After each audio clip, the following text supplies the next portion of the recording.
Welcome back to the Enduring Long COVID podcast. My name is Sherry, and I'm a registered nurse living with long COVID and ME/CFS. And today I want to talk about something I am learning in a very real way.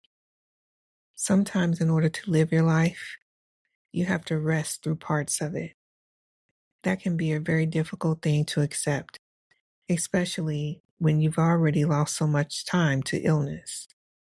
Right now, I'm on vacation, and just getting here required a tremendous amount of planning, pacing, and energy.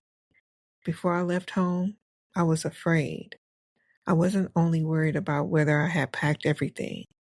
I wasn't only thinking about getting to the airport on time. I was wondering whether my body and my brain were going to cooperate with me. Would I have enough energy to get through the airport? Would my brain fog make it difficult for me to navigate everything? Would I miss my flight because I couldn't think quickly enough? Would traveling take so much out of me that I wouldn't have anything left when I arrived? Those are things I never would have had to think about before becoming sick. But I made it. And when I got here, I realized something. I needed to rest. I'm not getting on the cruise ship until tomorrow. And there's temptation when you're on vacation to think, I'm here. I need to do something. I need to make the most of this time. I shouldn't be lying down. But I've had to change the way I think about that, because resting today doesn't mean I'm wasting my vacation. Resting today is part of my vacation. And more importantly, resting today may be what allows me to enjoy tomorrow. That is one of the hardest lessons of living with long COVID and ME/CFS, when you tend to think of rest as the opposite of living. We think living is going places, doing things, seeing things, spending time with people, making memories. And rest is what we do when all of that is finished. But chronic illness can completely change that equation. Rest becomes part of how we make those things possible. If I use every bit of energy I have today because I'm excited to be here, I may not have any energy for tomorrow. And with ME/CFS, we know there can be another consequence: post-exertional malaise. The bill for what you do today may not arrive today.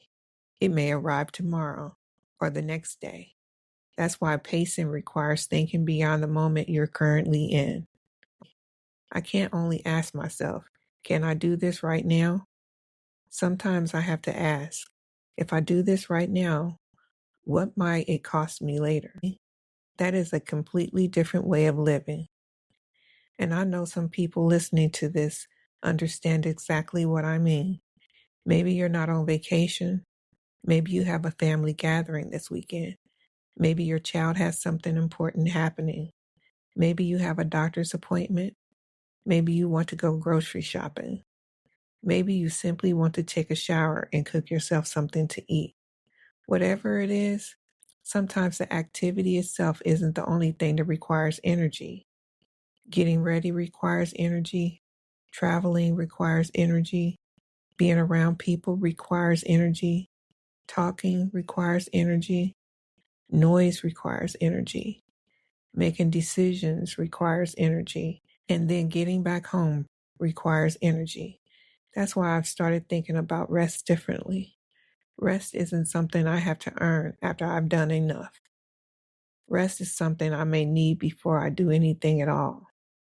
I may need to rest before I take a shower. I may need to rest before I leave the house. I may need to rest before a phone call. And then I may need to rest again afterward. To a healthy person, that might sound like an enormous amount of rest. But when you're living inside a limited energy envelope, you're not working with the same amount of energy as everyone else. You have to protect what you have. And I've learned that protecting my energy doesn't mean that I've stopped living. I'm protecting my energy because I still want to live. I still want experiences. I still want memories. I still want to laugh.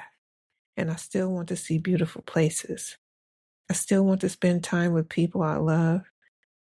I still want pieces of my life that illness tried to take away from me.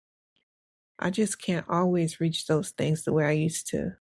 So sometimes living looks like going, and sometimes living looks like stopping. Sometimes living looks like participating, and sometimes living looks like saying, I'm going to sit this one out because there's something important I want to do tomorrow. There's wisdom in that. I'm still learning it because there's still a part of me that remembers the woman who could just get up and go. The woman who didn't have to calculate the energy cost of everything. The woman who could travel and immediately start enjoying herself. I miss her, but I also have to take care of the woman I am today, and she needs something different. She needs patience, planning, she needs pacing, and she needs rest without guilt. So if you're listening to this while laying in bed, if you're sitting in a hotel room while everyone else is doing something, if you had to cancel plans, if you're resting before an activity that other people wouldn't think twice about, I want you to remember this. Rest does not always mean life has stopped.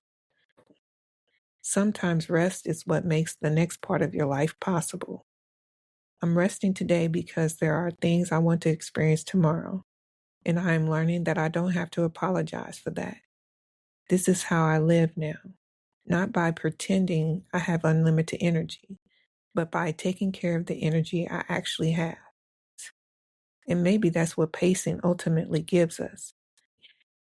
Not our old lives back exactly as they were, but a way to make room for the life inside of the bodies we have now. Thank you for spending these few minutes with me. My name is Sherry. I'm a registered nurse living with long COVID and ME/CFS, and this is Enduring Long COVID.